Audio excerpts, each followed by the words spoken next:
ஒழித்து விட்டேன்றீங்க. ஆனா பள்ளிக்கூடத்துல எதுக்கு நீங்க ஜாதி சான்றிதழ் கேக்குறீங்க?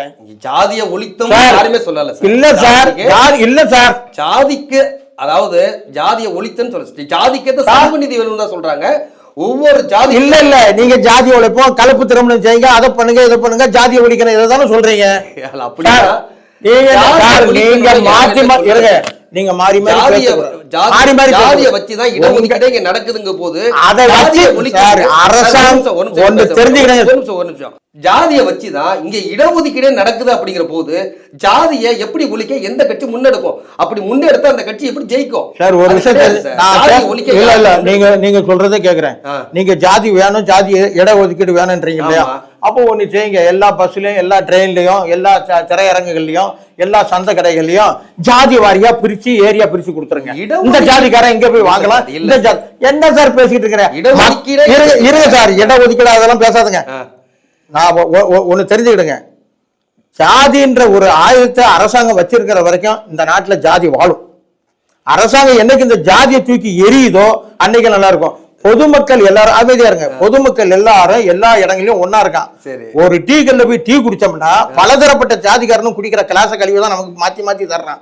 அங்கெல்லாம் நம்ம பேசல. நீங்க எதுக்கு ஜாதி ஜாதின்னு பேசுறீங்க? நீங்க ஜாதிக்கு இடஒதுக்கீடு, நான் கேக்குறேன், இடஒதுக்கீடு கொடுக்கீங்களா சார்? எத்தனை தலைமுறை கொடுப்பீங்க? அது கேளுங்க சார், அதை கேட்க மாட்டேங்கிறீங்க. அதாவது ஒரு வர்க்கம் நம்மள ஆண்டுகிட்டே இருந்துருச்சு, ஒரு வர்க்கம் பின்தங்கியே இருந்துருச்சு. அந்த வர்க்கம் மேலேறி வருகிற வரைக்கும் இந்த எத்தனை தலைமுறை தலைமுறை கிடையாது. இது நல்லா இருக்கு. அப்படி இது ஒரு விதி. நீங்க பேசுறது அரசியல், நீங்க கேவலமான அரசியல் பேசுறீங்க. அப்படி எல்லாம் கிடையாது. சலுகை என்பது உங்களுடைய கருத்தை நீங்க பதிவு செய்யறீங்க. கொஞ்சம் இருங்க. ஜாதி அதாவது இடஒதுக்கீடு எதுவரையும் தேவை அப்படிங்கிறதுனா எல்லோரும் சமமாக இருக்க வேண்டிய காலகட்டங்கள் வருகிற வரைக்கும் இடஒதுக்கீடு தேவைப்படுகிறது. ஆமா, ஒண்ணும் செய்யுங்க. அந்த எப்பயுமே நம்ம கம்யூனிஸ்ட் கொள்கை எந்த கொள்கையா இருக்கு, எல்லாரும் சமூக நீதி என்ன. ஆமா சார், எல்லாரும் வேட்ல உள்ளதை வெட்டி பள்ளத்துல சும்மா அடையுவோம். சமநிலைக்கு பிறகு இந்த ஜாதி ஒதுக்கீடு தூக்கி போட்டு எல்லாம் ஒன்றே. அதுக்கு எவ்வளவு ஆண்டுகள் ஆகும்? நீங்க ஒரு கணக்கு பண்ண முடியாது இல்ல சார். அதுக்கு எத்தனை வருஷம் நீங்க சொல்லிட்டீங்க இல்லையா? இப்போ வரும் இதெல்லாம் வரும். அது எப்படி வரும்? அதுதான் சொல்றது. எல்லாரும் அம்பானி அதானி ஆனப்புறம் வரன்றீங்களா? எல்லாரும் அம்பானி அதானி ஆகணும்ன்றீங்களா?